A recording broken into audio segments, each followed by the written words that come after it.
Muy buenas a todos, mi nombre es José Andrés Leal y en el video de hoy les estaré hablando acerca de las diferencias y las semejanzas entre la destilación simple y la destilación multicomponente. Bueno, vamos a empezar primero por definir qué es la destilación.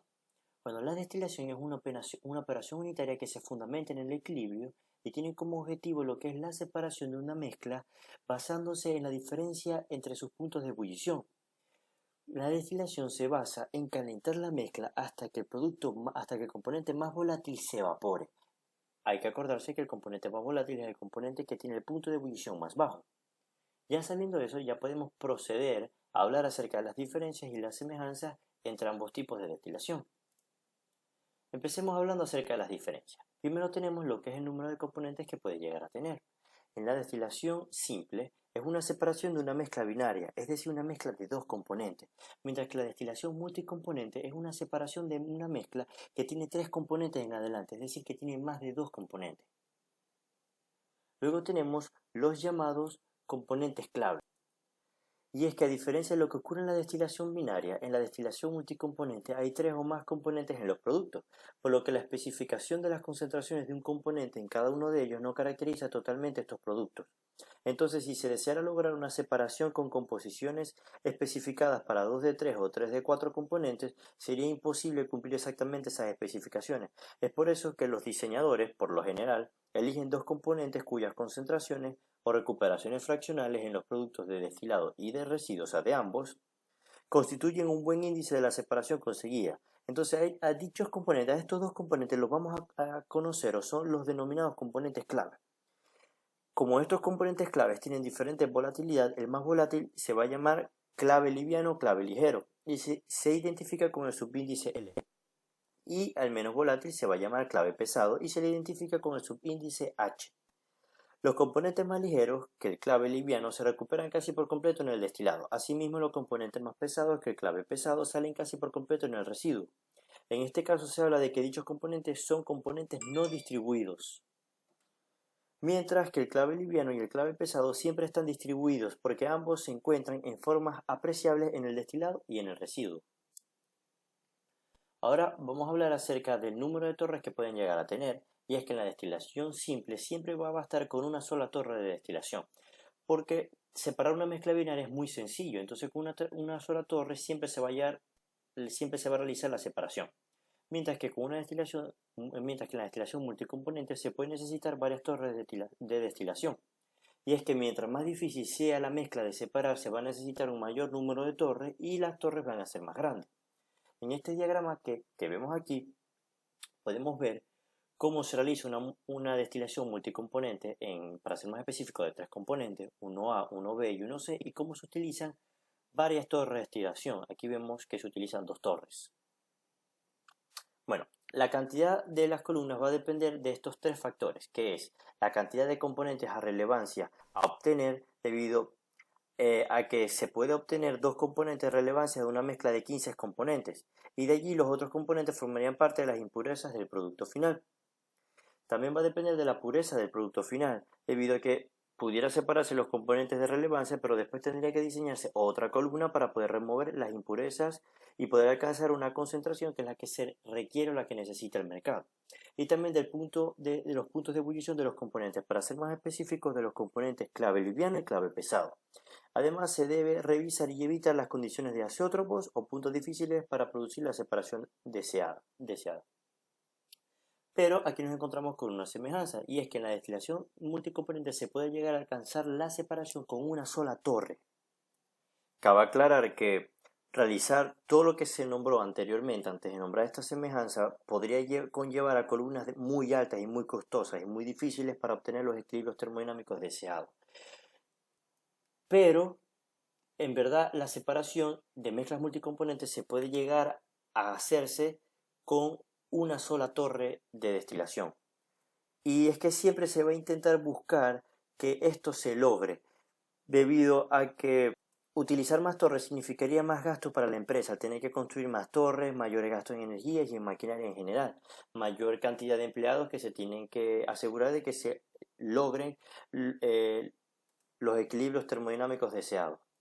Y para dar un ejemplo de que se puede realizar se puede llevar a cabo la destilación de mezclas multicomponentes con una sola torre de destilación, tenemos el caso de que, por ejemplo, aquí en Venezuela, en el estado Zulia, en Tijuana, existe una planta de procesamiento de gas natural, que sabemos que el gas natural es una mezcla de muchos gases, principalmente de metano, pero también posee nitrógeno, etano, butano, propano, entre otros.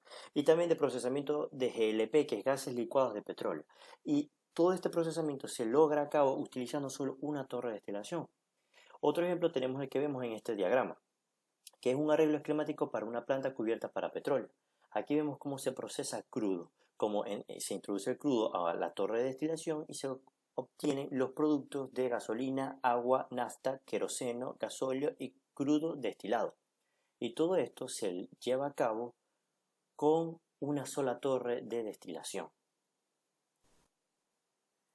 Y para tener una flexibilidad de operación máxima y que se logre alcanzar la separación en una sola torre, cualquier unidad individual puede construirse, por ejemplo, con boquillas múltiples que introduzcan la alimentación en diferentes platos y con boquillas de separación de diferentes corrientes laterales que permitan variaciones en la naturaleza de la alimentación y de los productos por preparar.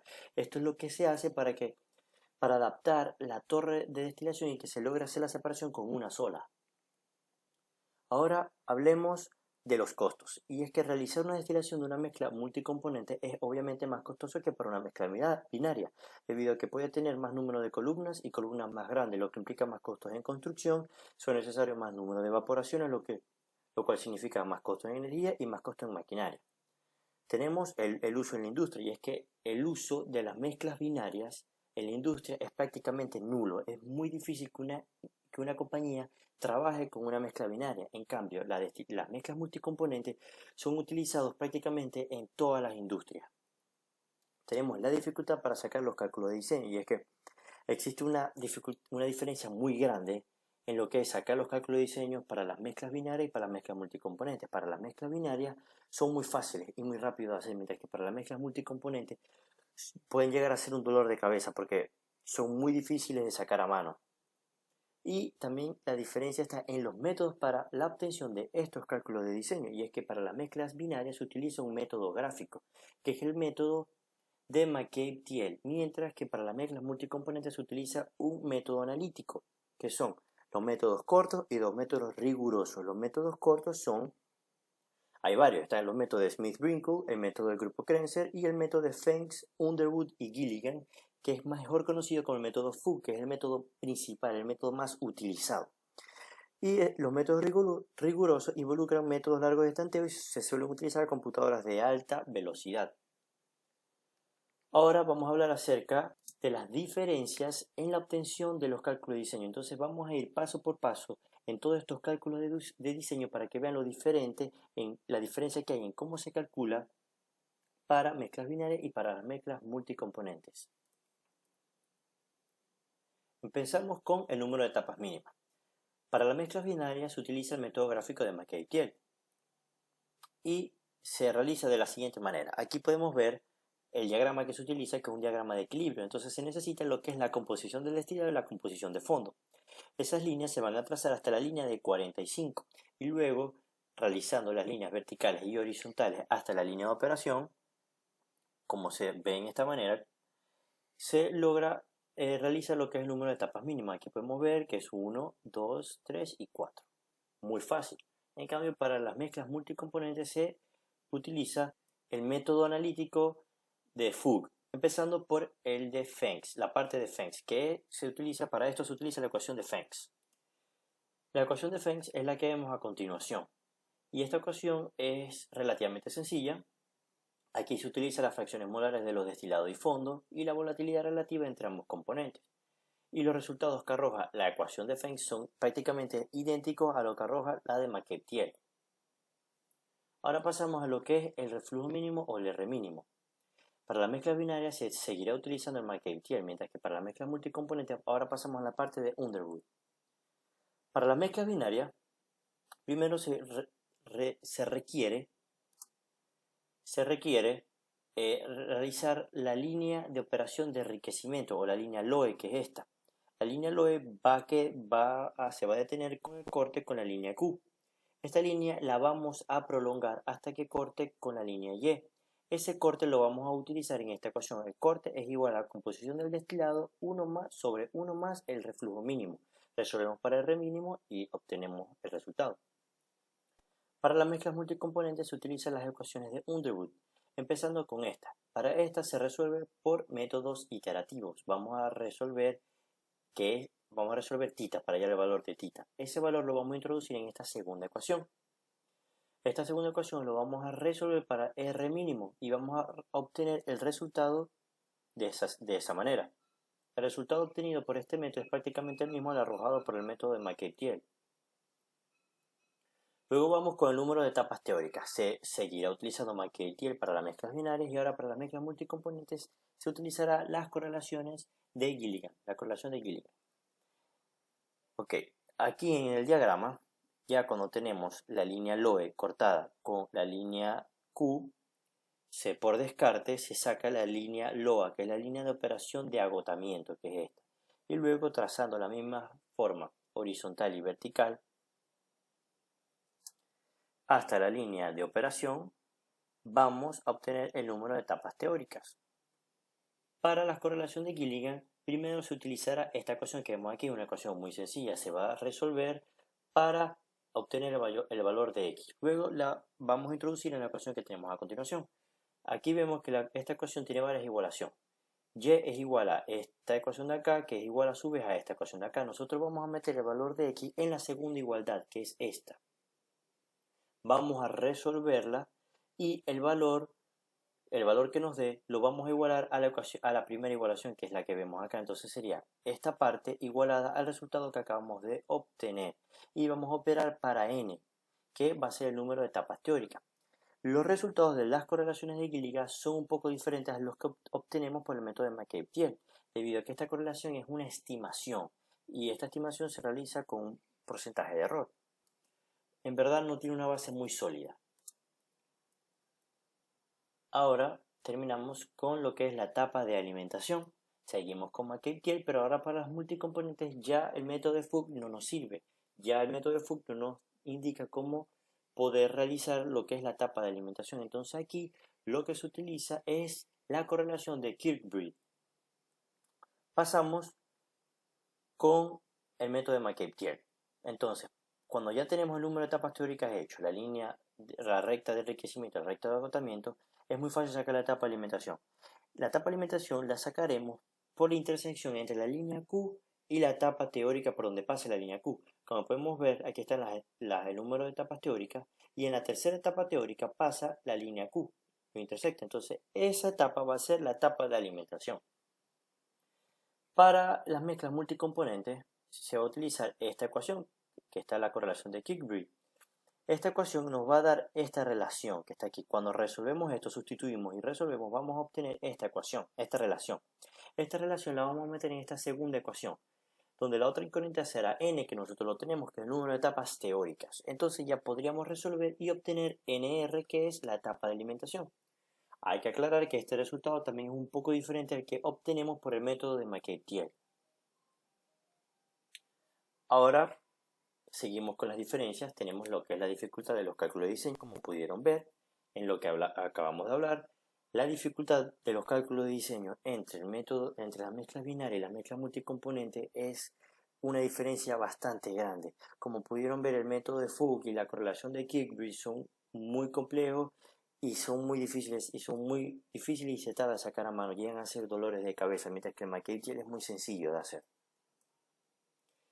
Y también les quería comentar que si ustedes quieren aprender de una mejor manera o más a profundidad cómo realizar el método de Fuchs y la correlación de Kirkbride con ejemplos, con la fórmula sustituida, con valores, con resultados y comparar los resultados obtenidos con el método Fuchs y la correlación de Kirkbride con el método de McKay-Thiele, abajo en la descripción del video les voy a dejar un link para que lo vayan a ver y es un video muy bueno donde no me cabe ninguna duda de que van a aprender a realizar todos estos cálculos sin ninguna dificultad.